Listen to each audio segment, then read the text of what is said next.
The SONY hack is very likely an inside job, not just by SONY Corporation, but also Sony Pictures and the CIA.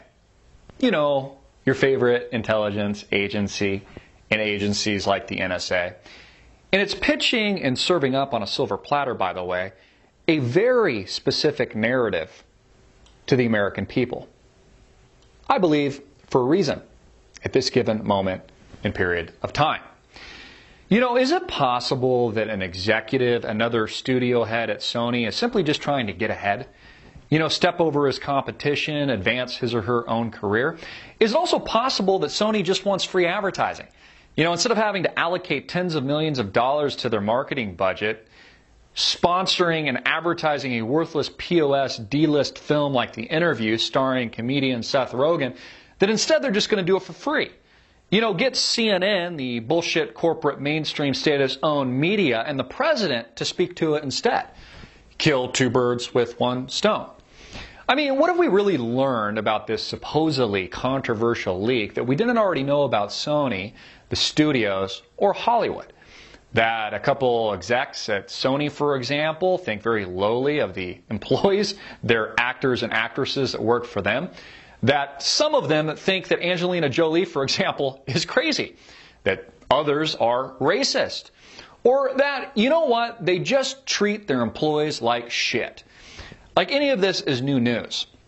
You know, for any of you that have actually visited Hollywood, hopefully for a very short period of time, already know that Los Angeles is a sewer pit.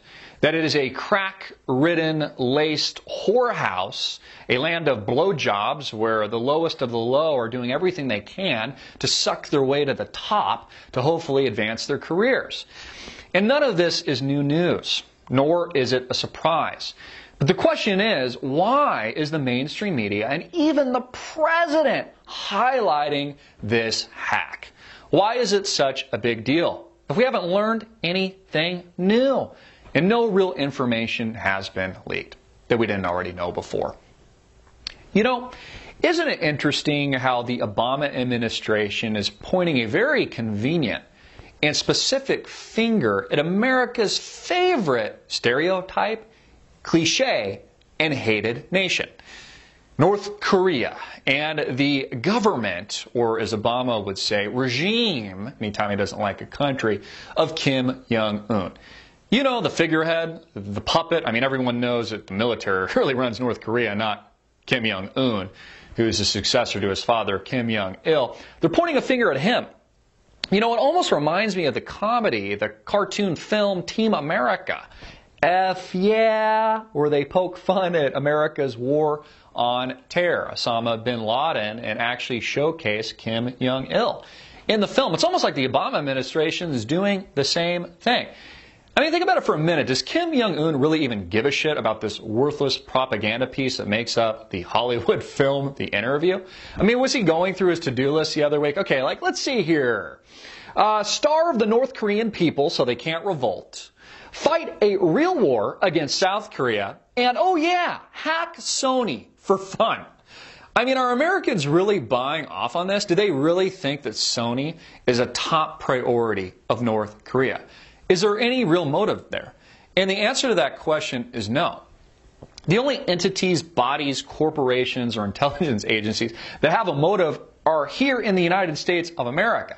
We've already talked about how there potentially could be corporate business and profit motive at Sony itself. It could be a rogue executive that currently works there that helped this infiltration in the first place and this leak.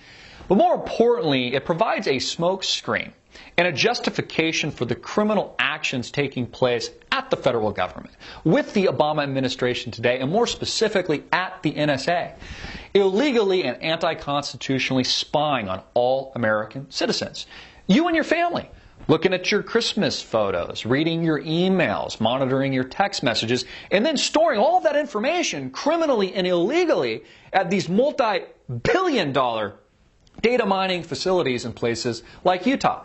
Provides a justification for that. It also plants the seed of fear in America's minds into corporate America, big business, and also small businesses, and most and more importantly, the average John and Jane on the street. That at any moment, At any time, for any reason, out of nowhere, a rogue nation or terrorist group or Kim Jong-un might hack through his hacktivists in his campaign of terror your emails and leak it to the general public. Things that could be potentially very embarrassing. That not only could humiliate you, but could shred your business, tear it down, and potentially ruin you personally, maybe even ruin your life.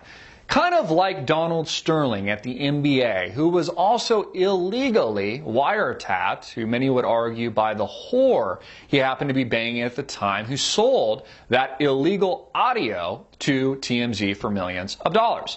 We've seen example and countless example after one another take place. And now we conveniently have the SONY hack, the President of the United States even going as far as to threaten sanctions. I mean, how many sanctions is this president going to impose on countries around the world? He's already imposed sanctions against Russia, the angry Russian vodka-drinking bear. He's imposed sanctions against Iran and their nuclear program. He is now deciding to impose sanctions against North Korea and strengthen those sanctions potentially over the hack of SONY, of all things, this Hollywood E-Entertainment Tonight story that he somehow strangely and mysteriously focused on, and at the same time strangely lifting sanctions with communist Havana, Cuba. Isn't that interesting? It's not like anything's changed in Havana. I mean, over the last 40 or 50 years, they've still been communists, and they're still communists today. Yet the president's going to ease those sanctions, maybe because he wants to smoke some fatty cigars and, get a little tourism action going on before he, ends his presidency.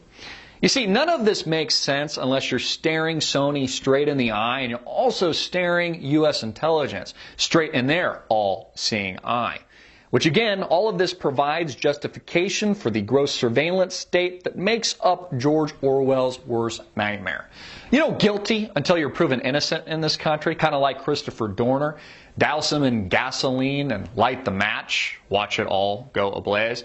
But you see, the only thing really on fire right now is you and me, your constitutional rights, your freedom in America itself. And it's exactly why this is being engineered and used as propaganda to, again, plant the seed of fear in Americans' minds. It kind of reminds me of another very specific propaganda piece put out not too long ago called SONY 2012. While the U.S. government had a very specific agenda to destabilize Northern Africa through an entity that Americans don't even know and have never researched called AFRICOM. Smelled rotten then, was rotten, and proved to be a CIA front. And this, what we're seeing with SONY, again, has clear and present motive behind it. Not just for SONY itself, killing two birds with one stone, getting some free advertising, stepping over some other executives to advance maybe specific people's careers and specific studios, but also a justification for the surveillance state here in the good old USSA. In support of the NSA. Yeah, that's right. They're here to protect you, folks. Protect you and your family from yourself. Erode and destroy every freedom the millions of Americans shed blood and died for. Just to be given away and eroded away at the snap of Obama's fingers.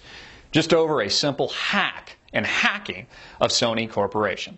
That's the real truth. This is psychological warfare, folks. It's a smoke and mirrors propaganda campaign. That's the reality if you're really paying attention. And those of you in the know exactly what I'm talking about. I'm Christopher Green. Get this video out everywhere. Make it viral, hard-hitting and in your face, and click the link below to support our sponsor.